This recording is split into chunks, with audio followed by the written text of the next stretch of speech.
บายดีสบายดีมื้อนี้แม่นมาลินมายามที่ยังมอน้องชายกำลังบุกเบิกใหม่ก็ถือว่า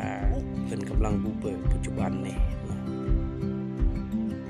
เป็นสไตล์โมเดิร์นเพิ่นว่าจัดพิธีทางศาสนาเนาะให้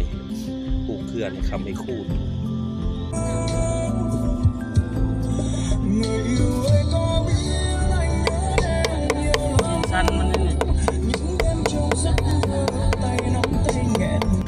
นี่สถานที่เนาะที่เพื่อนเพิ่นจะปลูกเนาะคือว่าอยู่ตามเรียบสายภูลังแขกเนาะก็บ่ไกลภูลังแขกเนาะ